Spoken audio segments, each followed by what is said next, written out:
On Thanksgiving, my parents said, "All the inheritance goes to your sister. You barely help us anyway." My sister smirked. "You were never the favorite." I calmly stood up and announced I'd stop paying their medical bills. But a month later, they called me. "We've decided to leave everything to Emily," Mom said casually, placing her fork down on her plate of turkey. For a second, I thought I misheard her. The scent of pumpkin pie lingered in the air. Mashed potatoes were growing cold on the table. But suddenly, the warmth of Thanksgiving dinner felt ice cold. "What?" I put my wine glass down. "The inheritance," Dad added, still focused on his plate. "The house, the savings, all of it." Across from me, Emily swirled her wine, a smug little smile tugging at her lips. "You don't really help them anyway," she said with a shrug. I let out a short, humorless laugh. "I don't help?" I repeated, shaking my head. "Who's been paying for their medical bills? Who covered Dad's surgery last year? Who's the one making sure they can even afford to live in this house?" Mom sighed as if I was bringing up something utterly trivial. "We never asked you to do any of that, Matt." And that was when it hit me. The years of doing everything for them.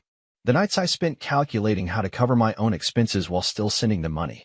The way Emily had never lifted a single finger, yet was always the one they praised. I could still hear her voice from years ago, clear as day. "Mom, look. He's crying." I was 10. I had fallen off my bike, scraped my knee so badly that blood dripped onto the pavement. Emily, just 7 at the time, stood nearby with her arms crossed, watching me struggle to get up. Mom barely looked away from her magazine. "Oh, stop whining, Matt. Emily's the strong one in this family, not you." Dad just grunted in agreement. Even back then, Emily had been their golden child, and I'd been, what? A useful afterthought? Nothing had changed. I ran a hand down my face, forcing myself back into the present. "Are you kidding me?" I asked, my voice eerily calm. "You call me every time you need something covered. You literally said you'd be in trouble without my help." Emily rolled her eyes. "You always make such a big deal out of things. If you didn't want to do it, you could have just said no." I stared at her. That same smugness.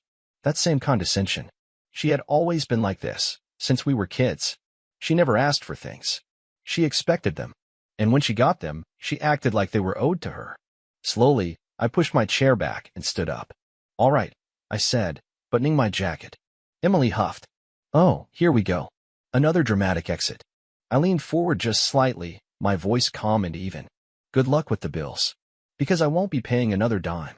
Mom's eyes widened. "Matt, wait." "No," I cut her off. "You made your choice. You don't need my help, right? So now, you won't have it." I turned to Emily. "Hope you're ready to actually work for once in your life." Her smirk disappeared. "You can't just walk away. Watch me." And I did. For the first time in years, I left that house without feeling like a doormat. Without feeling used. A month later, my phone rang. I glanced at the screen, already knowing who it was. Mom. I let it go to voicemail. A minute later, it rang again. Then again. By the 5th call, my curiosity got the best of me. I sighed and picked up, keeping my voice as neutral as possible. "Matt, honey," Mom's voice was softer than I had ever heard it. "We need to talk." I leaned back in my chair, rubbing my temples. I had just finished a 12-hour shift at the hospital, and my body was screaming for sleep. I had barely made it home, kicked off my shoes, and poured myself a drink before the phone started ringing. "About what?" I asked flatly, already knowing the answer. There was a pause. Then she sighed. "Emily, she's struggling. And we could really use your help." I almost laughed. "My help? You mean money? It's not like that, eh?" "Oh, it's exactly like that, Mom." A rustling sound came from the other end, and then Dad's gruff voice took over. "Listen, Matt," he said, impatience creeping in. "We know things got heated on Thanksgiving, but let's be realistic. You've always been the one who took care of these things. We're your parents. You can't just walk away from us." I clenched my jaw, exhaustion pressing down on me. "I can, actually," I said. Silence. Mom tried again, her tone thick with forced warmth. "Matthew, we raised you. We gave you everything." I let out a bitter chuckle. "You gave me a childhood full of guilt and a lifetime of expectations," I cut in. "Meanwhile, Emily got to be your precious little princess. Well, guess what? She can take care of you now." There was a pause, then Mom's voice cracked. "She can't. She doesn't have the money." And there it was. The truth. Emily wasn't useful to them, but I was. And now, for the first time in their lives, they had to deal with the consequences of choosing the wrong child. I became a doctor because I wanted to help people.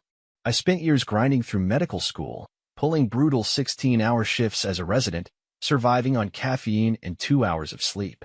I remember those first years, nights when I didn't even have time to sit down, running between patients, filling out endless paperwork, making life-or-death decisions while my body begged for rest. And I did it all alone. My parents never helped me financially. While my classmates had their tuition covered by family, I took out massive student loans and worked extra shifts just to afford food. Meanwhile, Emily was partying through college, racking up credit card debt, and treating life like a never-ending vacation. When she dropped out, my parents still coddled her. She's just figuring things out, they said. But when I finally became an attending physician, earning more money than I had ever imagined, guess who suddenly needed my help? At first, I told myself it was just temporary. A couple hundred here, a little extra there. But then it was Dad's surgery, Mom's medications, Emily's unexpected rent crisis. Somewhere along the way, I became their personal ATM. More than half of my paycheck went to them every single month. And the worst part? It was never enough. When I worked back-to-back night shifts, exhausted to the point of collapse, my mother's only concern was whether I had wired her the money for the electricity bill. When I canceled vacations because my hospital was understaffed, my father's only comment was, "Emily really wanted to go to Florida this year. Maybe you could help her out." And when I finally managed to save enough to buy my own apartment, Mom guilt-tripped me into covering their mortgage instead. Not once, not even once, did they ever ask me if I was okay. "You mean the medical bills I was covering before you decided I wasn't part of the family?" I shot back at Dad. "You made your choice. Now you get to live with it." "Matt, please," Mom tried again. "We didn't mean." "Yes, you did," I interrupted. "And so did I. Goodbye, Mom." I hung up. For the first time in my life, I wasn't the one left feeling guilty. I wasn't the one being used. And wow, it felt good. The silence didn't last long. For 2 weeks after that phone call, my parents tried every trick in the book. First, there were guilt-tripping texts from Mom. "We're struggling, Matt. I don't know how we're going to afford Dad's medication this month." Then came the fake concern. "You work so hard, sweetheart. Don't you think you're becoming too bitter? We just want to talk." When that didn't work, she escalated to outright demands. "You're a doctor, for God's sake. Money is nothing to you. But we're your parents. You owe us." I ignored every single message. Then Emily called. I stared at my phone when I saw her name pop up. She hadn't spoken to me since Thanksgiving, not a single text, not a single attempt to reach out. And now, all of a sudden, she was calling? I answered out of pure curiosity. "Took you long enough," she snapped the moment I picked up. "Are you seriously ignoring Mom and Dad? You're acting like a child." I sighed. "What do you want, Emily? I want you to stop being a selfish person and fix this mess. Mom is freaking out, Dad is stressed, and I don't have the money to cover all their expenses. You know that." I smirked. "Maybe you should have thought of that before gloating about taking the inheritance." There was silence on the other end. Then she scoffed. "Oh my God, are you really that petty?" "Petty?" I repeated, my voice dangerously calm. "Let's talk about what's actually petty. Petty is taking my money for years without a single thank you. Petty is sitting there on Thanksgiving, smirking while Mom and Dad erase me from the will after I paid for their entire mortgage. Petty is only calling me now because your perfect little plan is falling apart. That's not it." "Yes, it is," I cut her off. She took a deep breath, switching tactics. "Matt, look, I get it. You're mad, but you're still part of this family. And family helps each other." I laughed. Actually laughed. "No, Emily. I was an ATM, not family. And ATMs stop working when you try to take too much." I hung up before she could say another word. That should have been the end of it. I thought maybe, just maybe, they'd finally take me seriously. But I underestimated just how desperate my family could get. It was a Tuesday night when it happened. I had just finished a long shift at the hospital, my scrubs still smelling like antiseptic, my feet aching from standing all day. I was exhausted, barely keeping my eyes open as I pulled into the parking garage of my apartment complex. And that's when I saw them. Mom, Dad, and Emily, standing outside my building. Waiting. My grip tightened on the steering wheel. "You've got to be kidding me." I parked and stepped out of the car, keeping my expression unreadable. "Matt." Mom rushed toward me like nothing had happened, reaching for my arm. I took a step back. "What are you all doing here?" I asked coldly. "We need to talk," Dad said, his tone clipped. No, we don't. I walked past them, heading straight for the entrance. Matthew. Mom's voice rose in frustration. This is serious. I turned around, folding my arms. Fine. You have 2 minutes. Mom glanced at Dad, who sighed heavily before speaking. Look, we may have been a little harsh on Thanksgiving. I raised an eyebrow. A little. All right, fine, Mom cut in. We should have been more appreciative. But we didn't think you'd react like this. Emily scoffed. Yeah, you're acting like a total opera character. I clenched my jaw. Then why are you here, Emily? If I'm being so dramatic, why do you suddenly care? She shifted uncomfortably. Mom sighed. Matt, honey, we can't do this without you. We're behind on the mortgage. Your father's medication costs are piling up. And Emily is Let me guess, I interrupted. Emily is struggling. Silence. I let out a bitter laugh. You all thought I was bluffing, didn't you? I shook my head. You thought I'd cave, like I always do. You thought I'd feel guilty enough to come running back, wallet in hand. Well, guess what? I meant what I said. I'm done. Mom's expression hardened. So that's it? You're just abandoning your family? No, I said. You abandoned me years ago. I'm just finally accepting it. Dad's face darkened. You're being selfish, Matthew. Am I? I stared him down. Because if I were really selfish, I would have stopped funding this family years ago. If I were really selfish, I wouldn't have drained half my paycheck every month so you could keep this house. If I were really selfish, I would have let you deal with your own mess instead of cleaning it up for you over and over again. Emily crossed her arms. Jesus, Matt, enough with the martyr act. I turned to her, eyes burning. You know what, Emily? I almost feel bad for you. You've never had to work for anything in your entire life. And now, for the first time, you're realizing that money doesn't just fall into your lap. And you hate it. She glared at me, but said nothing. Mom shook her head. You'll regret this, Matt. I exhaled slowly. No, Mom. For the first time in my life, I really don't think I will. I turned and walked into my building, shutting the door behind me. They didn't follow. It took exactly 1 month for everything to start falling apart. At first, they acted like they were fine without me. Mom sent passive-aggressive texts about how they were figuring things out and that Emily was stepping up. I ignored them. Then, the reality check hit. One evening, as I was finishing up at the hospital, I got a message from a number I didn't recognize. Emily, you happy now? I stared at the screen. Emily, Mom and Dad had to sell the house. I blinked. I hadn't expected things to spiral this quickly. I typed back. Me, and why exactly is that my problem? Her response came fast. Emily, because you caused this. If you had just helped like always, they wouldn't be in this mess. I exhaled sharply, running a hand down my face. They really thought I was the bad guy here. A week later, I found out the details. Mom and Dad had completely drained their savings keeping up with the mortgage after I cut them off. Bills were stacking up. Dad's medications, overdue utilities, property taxes. Emily, despite all her bragging, couldn't afford a single thing. And since they had zero backup plan, they were forced to sell the house just to stay afloat. I got this information not from them, but from Uncle Robert, Mom's older brother. You did the right thing, kid, he told me over the phone. Your folks have been reckless with money for years. They were just using you as a safety net. So where are they now? I asked. Some cheap rental in town. Now that the inheritance is gone, Emily's really losing it. I smirked. Of course she was. For the first time in her life, she was actually facing consequences. Emily's breakdown. 2 days later, Emily showed up at my apartment. I barely had time to react before she barged in like she owned the place. You ruined everything, she shrieked, throwing her purse onto my couch. I leaned against the kitchen counter, crossing my arms. Hello to you too. Don't start, she snapped. Do you have any idea what you've done? Mom and Dad had to move into some disgusting rental because of you. The inheritance is gone. And, I said flatly. Emily's face turned red. And, we had a plan. Mom and Dad would leave everything to me, and she stopped herself, her lips pressing together. I raised an eyebrow. You would, what, Emily? Silence. I suddenly understood. Oh my God, I laughed. You thought you'd get the house and then sell it for cash, didn't you? Her expression gave her away. That was exactly her plan.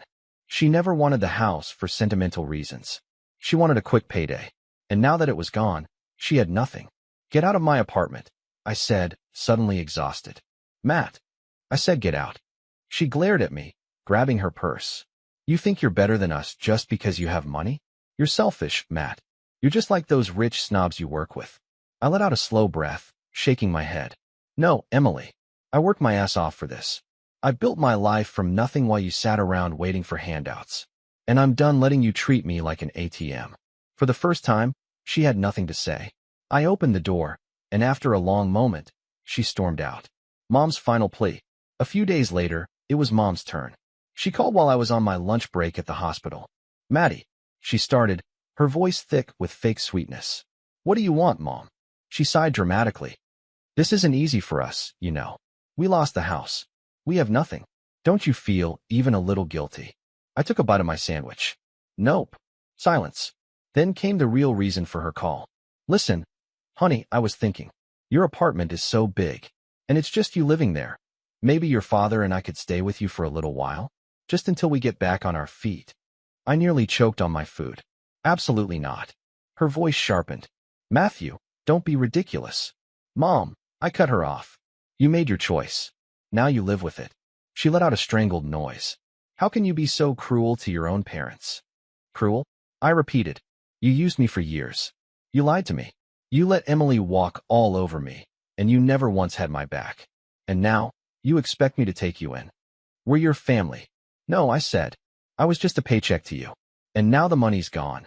So is your interest in me. Silence. Then she started crying. But I didn't feel guilty. Not this time. Goodbye, Mom. I hung up. Freedom. It took years, but I was finally free. No more covering their mortgage. No more paying off Emily's debts. No more constant guilt, manipulation, or fake love that only lasted as long as my bank account was open to them. For the first time in my life, my money was mine. I finally started putting away real savings. I traveled. I took time off work without feeling like I was throwing my family into crisis. And most of all, I felt lighter. They had drained me for years. Now, they were learning what it meant to live without me. And honestly, I didn't miss them at all. It's been 6 months since I cut them off. 6 months of silence. 6 months of peace.